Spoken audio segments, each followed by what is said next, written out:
They said that the U.S. Congress lawmakers don't call outside Nigeria FG abi and Tinubu. They say make they release Maazị Nnamdi Kanu. My people, no be small thing. This is the best video wey if you watch for today. But however, let's go into the matter and know wetin dey go on. Welcome back to Balabas Gist. If this is not the first time you come across this wonderful channel, you are highly welcome. We see they here, they bring you updates back to back as they hot. My people, they say that the U.S. Congress don't call the Nigeria government to release Maazị Nnamdi Kanu immediately. I want to leave you to watch the video because the video is long and I want you to watch it from beginning to end before we come back. Continue. Watch the video. The Nigerian government tried to kill Maazị Nnamdi Kanu and he survived and escaped. Navalny returned to Russia. He was immediately arrested and put in jail, solitary confinement. Maazị Nnamdi Kanu was minding his own business in Kenya when he was illegally abducted, renditioned to Nigeria, and put in jail, solitary confinement. Same situation. Anybody that cares about democracy, the first thing that comes to mind is not to let Maazị Nnamdi Kanu fate become what we just saw. And that's what got me excited. We've been quietly trying to get a coalition of people to actually demand his release. But it's been difficult. But this particular example really made me realize that if anyone has anything that they can contribute towards this man's release, to do it now. Those of you who don't know about Maazị Kanu, I'm going to invite Ben to sort of give us a little glimpse as to who he is and why he's doing what he's doing and why all of us should demand collectively and individually for his immediate and unconditional release. Well, today is a sad day in Nigeria because Maazị Nnamdi Kanu remains in solitary confinement. As of today, he has been in solitary confinement since June of 2021. Like Evans rightfully said, he was kidnapped from Kenya, minding his own business. But the fact is, this was not the first time he was kidnapped. He was first kidnapped in 2015 in Nigeria, and he was locked up for 2 years. And later on, he was released. And then there is a failed assassination of Maazị Nnamdi Kanu in his own home in Abia State. And miraculously, he escaped that very assassination only by God's grace. So he's alive today. But I want everybody to know, any day Maazị Nnamdi Kanu remains in solitary confinement is another day of violation of his fundamental right as a human being, as a father, as a husband, and as a community leader. There is no reason why he should be in prison today, if not for the sake of others. He wasn't fighting for his own. He wasn't fighting for his family. He wasn't fighting in the name of the Kanu community. He was fighting for the interests of all. So I believe there's a video that we're going to show you so you can get a taste, a glimpse of some of the things that took place that really, made Maazị Nnamdi Kanu to come out in public and began to openly call for the freedom of our people. But before then, there's something happened. You're going to see a different Maazị Nnamdi Kanu back in 2013 in Europe. He wasn't campaigning for Biafra. He was not agitating for the freedom of Biafra. He was actually agitating for Nigeria to get better, for the government to take note of the suffering of the masses and do something do something so that everybody will benefit, with no mention of Biafra, until Nigeria failed him and it was crystal clear that this country is not going anywhere. They are not going to listen. They don't care about their people. Well, if you don't care about Nigerian citizens, I'm going to care about my people. That's when he began to talk about Biafra, to talk about separating from Nigeria, so that every region can develop, at their own pace. So you can make policy and rules that will benefit your people because you know your people. Because there's nothing that holding Nigeria together. It's three nations put together to be one nation, and nothing worked. Nothing ever worked, nothing is working, and it will never work. So I want to show that video while he was in London talking about the situation in Nigeria. The reason why we're here today is to protest the killing of innocent women and children. Those of us in the UK are determined to work with the government for peace. We are determined to work with the international community for peace. But one thing we cannot stomach is a repeat of 1966. What is happening today in Nigeria was the reason why Nigeria fought a bitter civil war for 3 years between 1967 and 1970. If this continues, there will be another civil war in Nigeria. And this time around, no place will be safe in Nigeria. This time around, nobody will be safe in Nigeria. So it is imperative that everybody who has the interest of the country at heart acts now and immediately to stop this nonsense from continuing. The Nigerian government has its own way of dealing with peaceful gatherings it doesn't like. The day began with a gathering of people come to pray for the release from prison of one of their leaders.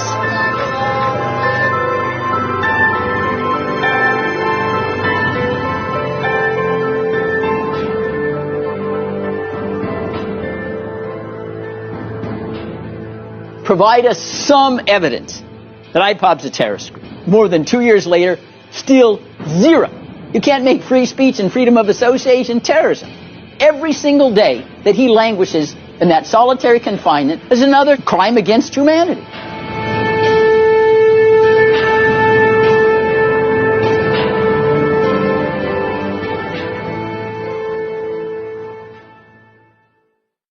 The protest that you saw, where you saw the army shooting people, innocent, unarmed citizens, that took place in 2016. Okay, our people came together, as they have done several years before, okay, to honor their fallen heroes, those that fell in the Biafran Nigerian Civil War of 1967 through 1970. So they gathered, this is a high school. They were not on the street protesting. No. They were not in front of the House of Assembly with placard protesting. No. They were not marching or causing insurrection anywhere. No. They were in a particular place. You have to go through a gate to come into the school premises. That's where they gathered. And that's where the combined forces of Nigerian Army, Air Force, Navy, DSS came in there, took a combat position on the ground, and opened a live ammunition. And at the end of the day, they murdered over 150 young men and women.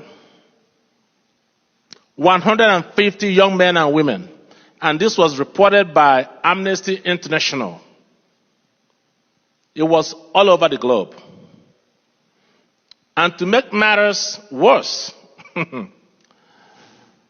they took their body and dumped them in a mass grave where they poured acid on these children so they become unrecognizable.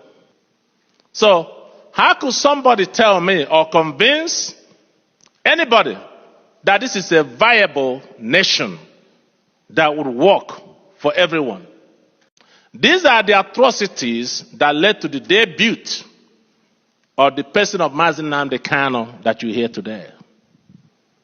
And this young man requested for things to get better, build schools, build roads and bridges, build hospitals, so that our women will have a place they can go and receive a proper medical attention. Build recreational centers. Build factories. So as young men and women are graduating from school, they have a place where they can be gainfully employed. They don't want to do any of this.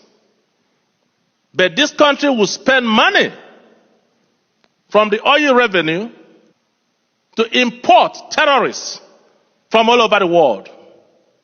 Right now, there are more than 5 terrorist groups that operate in the country today. Ansaru is in Nigeria. El-Shabaab is in Nigeria. Mieti Allah operates in Nigeria. Fulani bandits operate in Nigeria. Fulani herders that have been named the 4th deadliest terrorist group in the world by the Global Terrorist Watch of West Africa. These terrorist groups operate in Nigeria. And the government of Nigeria provides an enabling environment for them to thrive, for them to do their bidding. They provide them with logistics, money, arms, and then they send them to the eastern region of Nigeria to kill my people and to destabilize the region. That is their goal. And that's exactly what they're doing now. These are the things that brought out Mazi Nnamdi Kanu. If the country was working, you may not know who Mazi Nnamdi Kanu is. It wasn't working. And it's never going to work. Not the way the country is presently constituted. When he was out, people say you're calling for war, you want to war, you're causing problem. You know, he said, no. I'm not causing problem. I'm just asking our government, the government to do the right thing by the people. So I'm going to stop here, and you can hear his goals and aspirations. You're not talking about a federation when you say a confederation. You're not talking about a federation as part of Nigeria. You're talking about total independence. Absolute independence. Complete independence. Now, is there anything that can happen that will make you change your mind about this particular direction? No. So it is either Biafra or nothing else? Or death, yes. Or death? That's correct. If push comes to shove, yes, will you go to war? No, because truth is a far more potent and deadlier weapon than bullets and mortars. So no war? You've ruled out the... Absolutely, war. No war. Well, we're going to invite Attorney Jesse to educate us a bit on the legal aspect of the whole thing where we are today. Brother Jesse, thank you, brother. There you go. So, I'm a construction lawyer, and the only time I ever get called on to engage any sort of criminal law is if a client's son or daughter gets in trouble in college. But even the ignoramus construction lawyer knows when something's wrong from a criminal standpoint, and there are just so many wrongs involved with these timelines, and I want you to keep in mind 2 things that are fundamental, not just here in the U.S., but worldwide for the most part, according to the UN. One is the right to confer with your counsel, or to at least have contact on a consistent basis with your counsel, even if you're in jail, to have that right and have that privilege. Otherwise, how do you prepare a defense? The second is the concept of a right to a speedy trial, meaning you're not to sit and languish, let alone in solitary confinement, when you are awaiting trial or awaiting the process to deliver whether or not you are guilty or innocent. So that's what sticks out most to me when I look at this timeline, and it's truly remarkable.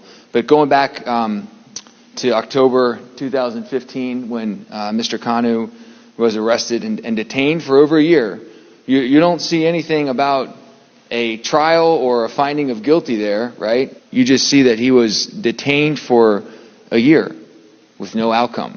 Well, I guess he made bail in April of 2017 and was released, only to be have his home invaded, has been said, in a government failed assassination attempt. So then The process was to kidnap him and torture him for 8 days and then hand him over to the Nigerian government. So here we are, some sort of accusations starting in October of 15, and then we're in June of 2021, 6 years later, without any finding of innocence or guilt, and this is still ongoing.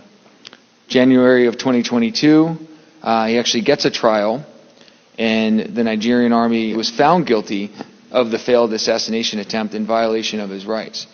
Now, we've heard in past gatherings from lead counsel for Mr. Kanu that there are occasions where he would fly all the way from the U.S. and not be allowed to meet with Mr. Kanu to prepare a defense.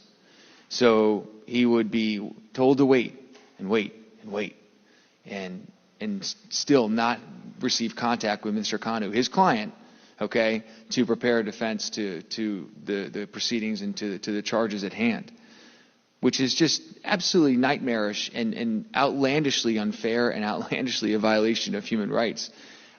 We start preparing civil cases in the construction world that have just money on the line years in advance. Yet here's Mr. Kanu rotting in a cell, not allowed contact with his counsel to prepare for charges that could lead to any number of findings, including, I'm sure, ultimate confinement.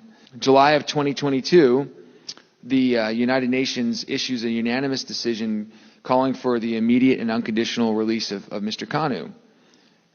Was that honored? Absolutely not. He remained in solitary confinement. And then in October of 2022, that finding is upheld by the Federal Appeals Court in Abuja, Nigeria, and Mr. Kanu was acquitted of all charges. And that appeals court demanded his immediate release from the detention. It gets to the Nigerian Supreme Court. Now we're a year later, and if you've ever been in litigation in a civil context, your cases always get put behind the criminal cases because of the right to a speedy trial. Well, here we have decisions from courts taking over a year to determine, whether or not this appellate court was going to be upheld. So the Nigerian Supreme Court, over 14 months later, upholds all dismissals. All charges are gone except for one, a terrorism charge. And that's what remains for Mr. Kanu is a single terrorism charge, and he remains in solitary confinement. I believe a hearing is set for Monday. Will he be allowed to confer with counsel? Will he be allowed to actually have the right of preparing a defense with his counsel? Probably not. What's next? What are they going to do next? Mazi Kanu has been likened to Mandela. Alexia Navalny likened to Mandela. The difference is Alexia is gone. And if we do not do anything, this definitely will be the fate of Mazi Nnamdi Kanu, which is what the government wants, and which we will not stand to see happen. So as we gather tonight, I just want us to think about who in the government that we know, meaning the United States government, to be able to speak up on behalf of this powerful voice that is being silenced by the Nigerian government. Because only us can speak. Unfortunately, he cannot speak for himself. The trial is set for the 26th of February, which is just Monday. So we need to do something quick. We need to send a strong message to the Nigerian government that we will continue to demand Mazi's unconditional and immediate release from the dungeon. Nigeria is a country that poses to be a democracy. But as you can see, very far from being a democratic country. Mazi spoke up, that was his crime, and his punishment is actually being sentenced to death. So those of us that are members of the Ambassador for Self-Determination, our goal is continue to champion the release of the likes of Mazi Nnamdi Kanu, wherever they may be around the world. I think we've walked the halls of Congress, and we need more voices to rise with us, which I believe is going to make a strong difference. We want you to reach out to your representative, your senator, your congressman, and share the story of Mazi Nnamdi Kanu. We need to send that voice collectively and even individually, however way we do it, to the Nigerian government before this important trial.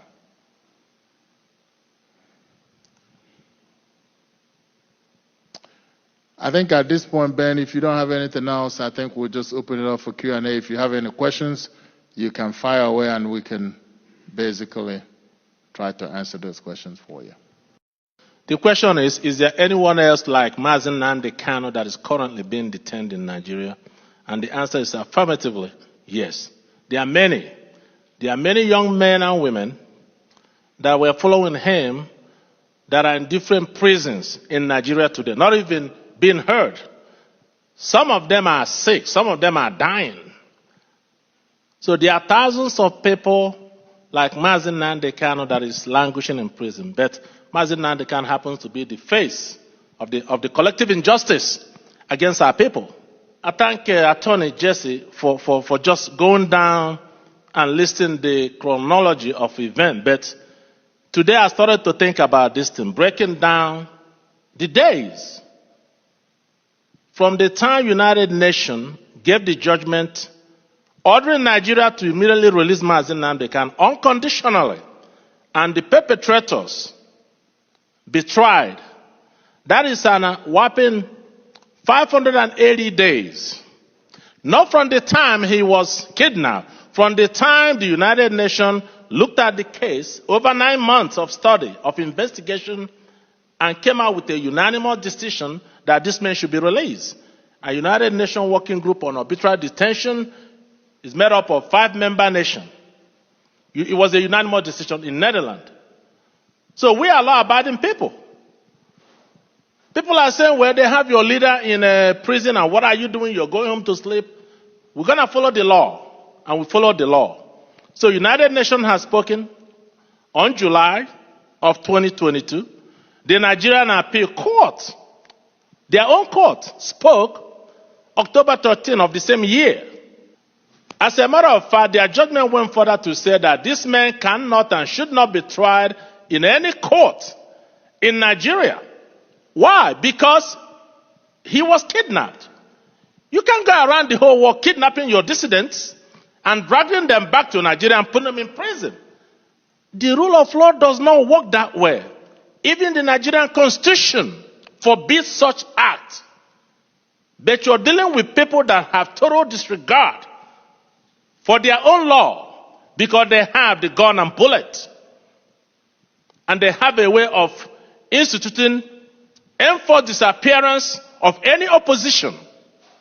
Abia State High Court looked at this case in January of 22, like Jesse said, and as a matter of fact, demanded that Nigeria would send Mazi Nnamdi Kanu back to Britain because he was traveling with a British passport in his pocket as a British citizen, and ordered the government to pay him the sum of 25 billion naira for violating his fundamental human right, and apologize to him. Where they haven't done anything. Nothing. They have not apologized. They are not releasing him. Even when the appeal court said that they should do so. So how do you describe Nigeria? How do you stand up to say that you're proud to be a citizen of this country? I'm not. And Evans and I and several other people were walking the halls of Congress, both houses, the House of Senate and the House of Rep, educating the lawmakers in this country till every one of them are fully aware of the injustice that is happening to our people. whether they do so collectively or individually, it doesn't matter. We are going to continue the effort until Mazi Nnamdi Kanu is released. You cannot go to Sambisa Forest and fish out every criminal, Fulani criminal, from the forest and then put them in some camp. And after 3 weeks, they usher them out and give them a white shirt and present them to the country as repentant terrorists. Have you ever heard of such thing? They say they've repented. They put them in the army, gave them AK-47, gave them a uniform, and sent them to the eastern region of Nigeria to kill the Biafran people. And these are the things that every human being should be alarmed. That's why we're appealing to you. Those that are here, your friends, your associates, whomever you know that is in the government, this injustice must go far and wide until justice is done. And we are not going to relent. We are going back to the Capitol Hill. We've been there. We're going to continue to go there until somebody stands up to tell Nigeria that enough is enough. Are there any Nigerian congressmen? Natives? No. Okay. And so is there a way, almost with respect and evolving, with that situation, his wife and daughter met with Biden today? As I understood, this is I'm walking through the room. So sometimes politicians want to find a worthy cause to identify with that, I just hate to say it, makes them look good. So somebody, if they can take a pill and understand what y'all have just presented, should be upset, disturbed. So you need someone, at least advocate, with serious authority and a following that would pay attention. I don't know who that would be, but it's just a thought. Yeah, that's a good thought, and we are certainly working on that, and we have somebody that is getting close to being able to do that. And perhaps what happened may be the thing that pushes him over. Exactly. Yeah, absolutely. Is there, and one last question, what's the benefit to other countries, either in Africa or here, not to stand up? Everybody's worried about human rights violations. You know, we don't do a thing about all the Chinese human violations against the Uyghurs or whoever it is, because it's business. So in this country, if we stood up and Nigeria got mad about us standing up for this man, what do we lose? What does a politician think we lose? I mean, I think that as we are walking the halls of the Congress, it became apparent to us that what's in it for me and what's in it for us is what you have to deal with. So we are slowly educating people because Nigeria does have a lot of oil. And with what's happening in the current world, most people will think, let's not rock the equilibrium because it might mess up the supplies. So we have to really educate people to realize that if indeed the voices like Mazi comes out, Mazi is going to begin to advocate for democracy and having a real democracy in the Nigerian region is a good thing for America. My wonderful people, Shebuna don't hear them. Please share this video as much as you can so that other people go to get the information and know what they go on. May you try to leave your own opinion for inside comment section. Mazi Nnamdi Kanu must be released unconditionally. Let them release Nnamdi Kanu unconditionally. That is what we are demanding. Guys, share this video.